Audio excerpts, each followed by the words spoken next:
the end of the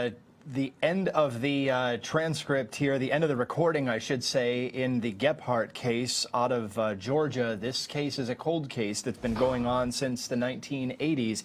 1983 is when Timothy Coggins, an African-American man, was found dead, brutally stabbed, dragged behind a vehicle, they think, with a chain that was eventually thrown into a well, allegedly by this defendant, Frankie Gebhardt. And what we just heard was sometimes difficult to hear interrogation recording between the defendant and the interrogator who was sitting on the stand there. Now, we're hoping that after this break, the witness comes back and asks some particular questions about key moments of the testimony or the recording, I should say, key moments of the interrogation, because that is exactly how this played out in court yesterday evening when we heard another one of these recordings that was also difficult to hear. So hopefully that will help clarify a lot of this when we come back from this break. But wow, Michel Bryant, former It's all Court perfectly TV. clear to me now. It's all making sense. It is, okay. In what way? Boy, this guy is I think first he's talking with these interrogators somewhat civilly, as if maybe he's there to help and he's not really implicated in anything. But when it becomes clear that they're looking at him, then he gets so defensive. And even though it's inaudible, you can just tell that he is backpedaling. One point they're asking about statements made by other witnesses that are attributed to him at a party. Mm-hmm. So at a party, he's allegedly bragging about being involved in the Coggins death in some manner. Exactly, and he doesn't say he did not do make the statements. He says he doesn't remember. Yeah, he doesn't remember anything. I don't remember saying that. I might have been drunk, whatever. I don't remember. I wasn't drinking this cup of coffee in front of you this morning, so if you tell somebody I was, then that sort of Exactly. So as you can see the wheels start to spin in his head, because as the interrogation continues, he starts to realize he didn't deny saying them. He just said he didn't remember saying them. So then he starts denying. Then he denies that he would ever say anything about it, because he didn't know this guy and he didn't know that guy, and he knew nothing about anybody involved. Yeah, let's talk about some of the interrogation tactics here a little bit, because this is always a battle of the wits, and and he's unarmed in that battle. Well, you said it, not me. So, but they're trying to say that they've got his DNA off of a hair sample. Now, this is one of the techniques that interrogators use, where they throw out a piece of evidence that they really don't have. Yeah, they lie. And the law says you can lie in an interrogation. That's What's constitutional. The point of it? Well, if it's a lie and it's not going to implicate the person, then what's it matter? It's harmless. But if it's a lie that gets some incriminating evidence from the witness, then it's fair game. It's useful. Yeah, but what if, and this is hypothetical, what if the interrogator says, hey, let's say I'm interrogating you, because that's what I do here. Generally. Yeah. Michael, I've got your DNA on this piece of evidence in this case that's a cold case. Can you explain it? And then all of a sudden you confess. Well, then they've got stronger evidence. Of course. And of course, rarely does that happen. And that's if it's truly a lie and there is no connection, then what's the harm? I would deny it, and nothing happens from it. So there's no real impact on the rights of the suspect or the interrogation suspect.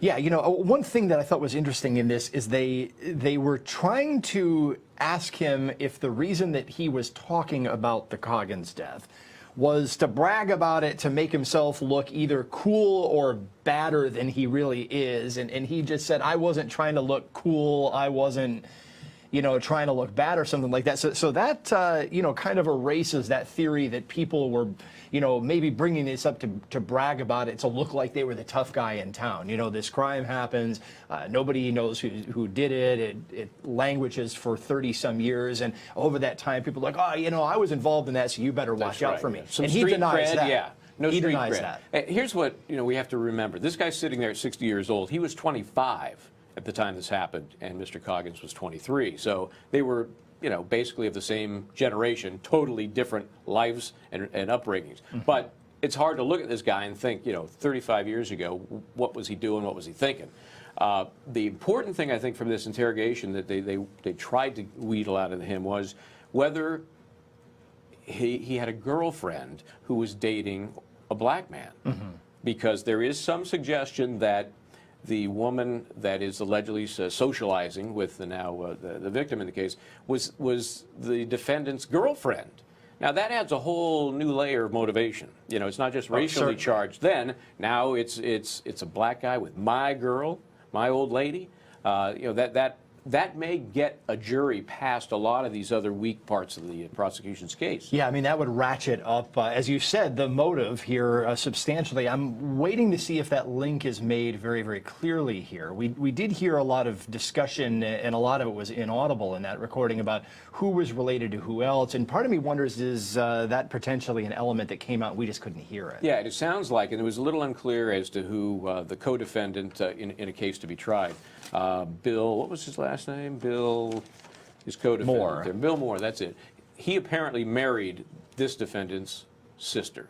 So that's the familial connection. We knew they were brothers-in-law, but not sure what the direct connection was. So it's this defendant's sister who married the co-defendant. Yeah, so this is a more rural area. People know one another. And one thing I raised about this case yesterday is that the defendant allegedly in these conversations was frequently referring to the victim not by name, but rather as by the N-word, as if he's just some generic person who doesn't matter to the grander scheme of things. Look, he had a name, Timothy Coggins. His sister testified he was taken away from his family by whoever did him in. You know, that kind of raises some issues too, and some people are turning around saying, okay, look, well, you know, if the defendant didn't directly identify the victim, does that lack of a true identification of this is the guy who I killed cause issues for the state?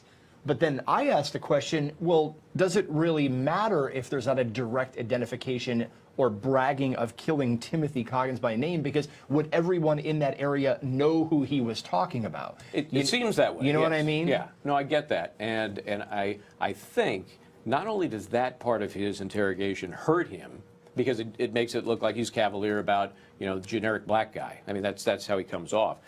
We probably are not going to see this defendant take the stand. I'm pretty sure of that. So this is the only peek into this guy that this jury is going to get. And so even though he may sit there looking like Wilford Brimley, you know, this guy's not selling oatmeal to anybody. This guy, from what they hear on this tape, which is a recent tape in the big scheme of things. He's wound up, he's combative, he's trying to fight his way through it. And he feels he's getting backed into a corner and more backed into the corner. Raising his voice. The higher voice goes. There's a lot of animosity. And look, we heard the prosecution say at the beginning of the case that there's pent-up rage in this defendant's mind and heart. And I think, well, at the time, let me back up. At the time I heard that, I'm just like, gee, that's an interesting statement for a prosecutor to make in an opening statement. This is why. Yes, exactly. This is why. Exactly. And you can't hide that. You know, he may sit there silent, but you can't hide what came across in that tape. Even if he gets up on the stand and acts like he's everybody's favorite uncle, I don't think that it's going to erase what we heard. I'd love to see that. It's not going to happen. I don't think it's going to happen. But if it does happen, I'm going to say you were wrong. I'm going to specifically say Michel Bryant was wrong. That's right. We do have it on a recording. So, look, we're going to take a quick break here, folks, as we wait for testimony to pick back up in the Frankie Gebhardt case out of Georgia, this cold case. 34 years ago, Timothy Coggins was killed. Prosecutors have finally brought to trial one of the two men who they allege was a perpetrator in that crime. We're going to take a break from that to get you caught up to speed on some of the top headlines as we wait for testimony to resume. Let's talk a little bit about the Brendan Dassey case. Little did I suspect that, well, maybe I did suspect that more than 10 years ago when the Dassey trial resulted in a guilty verdict, and I was in the courtroom for that in Manitowoc, Wisconsin, all those years ago, that I'd be sitting here saying the U.S. Supreme Court is considering taking his case, and we'll know 3 days from now whether or not that's going to happen. The court conferenced about whether or not it would take the case yesterday. Generally speaking, the court announces the results of a Thursday conference on a Monday morning. So I am sitting here prepped and ready to go that maybe the U.S. Supreme Court is going to take this case. So, Michel Bryant, you know, I remember thinking at the end of the Brendan Dassey case that this thing is so strange that I wonder if it will go to the U.S. Supreme Court. But little did I think I would actually be sitting here saying that it has made it to the point where the justices were looking at it and considering it, because even though the case was that vexing all those years ago, the U.S. Supreme Court rarely takes cases of this nature. Yeah, the odds against them doing it are, it's huge. We know they only take a very small percentage. It's like of 1 any to cases. 2%. It's really nothing. And in fact, to this point, really just law clerks have looked at the paperwork. The justices don't have time for that stuff to make a decision as to whether they're going to review the case. So the law clerks do their job, triage everything, and then they say, hey, take a look at these and tell us what you think. And then, and the clerks kind of whittle it down to what the clerks think are the big issue cases, and then the justices sit down in a room and they just start going through things, and they either made a decision yesterday or in the process of making one now, and then the clerk puts together a big long list. We're accepting these and we're rejecting these, and then that, generally speaking, gets published on a Monday morning. So that's why we're saying Monday is when we're going to know whether the court's going to take this case. What's interesting, and I'm getting ready for this, is the possibility that maybe the court won't take the case, but that there will be dissents to the court not taking it. And sometimes they will publish that too, to give you some insight as to why they did or didn't do what they did. That could happen. And again, I'm just pointing out the various avenues here. I'm not trying to guess which way the court's going to go on it, because as we've said, the court tends to take big picture issues. And it has to be couched in those terms. And if the court finds that it's been so long since they dealt with juvenile confessions or coerced juvenile confessions, they may decide this is the case that we need to kind of look at to not necessarily fine-tune what happened here. What happened, happened. And we might defer to the state court as to those findings. But if we can help going forward, if we can clear up any confusion going forward on what is and is not appropriate in a teenage confession interrogation scenario, then we'll use this opportunity to do that.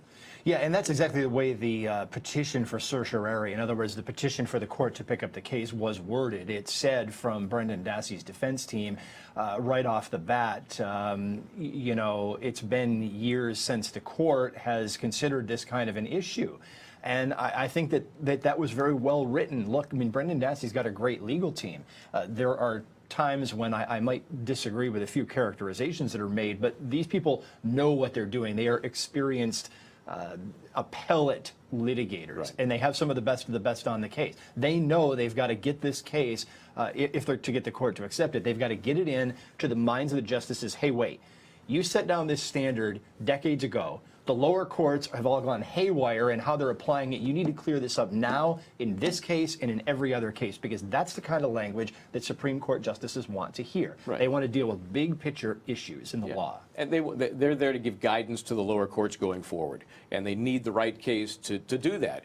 And this might be the right case. If there truly have been decades past since this issue has been looked at, and since that time, inconsistent rulings have occurred across the country in various cases.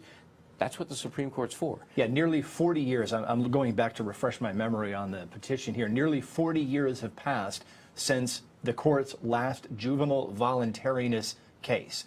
That language actually was on the second page of the introduction of the brief. I might have argued that I would have put that right off the top. But they make a really clear case that, look, Supreme Court, you should take this for these reasons. And of course, Twitter has been blowing up. A lot of people who watch Making a Murderer really want the court to fix this, because if the court doesn't take it, the last decision, which was the full panel of judges on the 7th Circuit in Chicago, ruled very narrowly, 4-3, that this confession was good, that it belonged in front of the jury.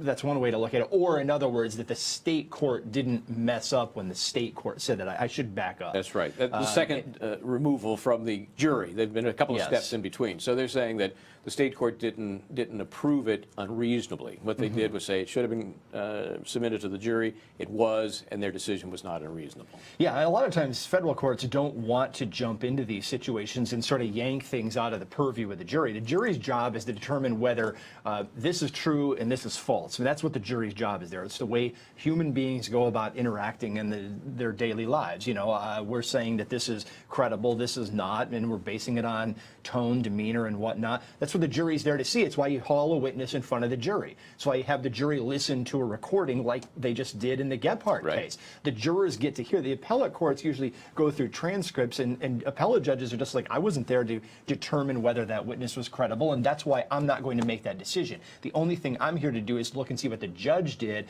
and did the judge have reasons on the record for the decision, and was the judge making a good decision? Did he have reasons to back up his or her decision? Right. And for the jury, I mean, that's their job. They could decide if that confession was coerced. They got to see the tape. They got to see the interaction between the interrogator and the subject. They could say, you know, he may have confessed, but let's face it, he was bullied, he was pushed around. I'm not giving it any credence. He was outsmarted in this case because there was no physical coercion, and the whole law of coercion kind of started in that area. But look, I mean, it's one of these facts that those of us covered the trial knew because we were there. But when the jury saw bits and pieces of that interrogation, they bought it hook, line, and sinker. So that jury in Wisconsin put a lot of weight on that confession. Rather, they didn't think it was coerced. And ultimately, you know, that's part of what led to the conviction. So, you know, if the jury hadn't seen it, it would have been a really impossible case. But that's the issue before the court. So we're going to go back to the Timothy Coggins murder case in Georgia. Again, Frankie Gebhardt is the defendant in that case. It looks like we're back from the break. So we're going to go back live to testimony there.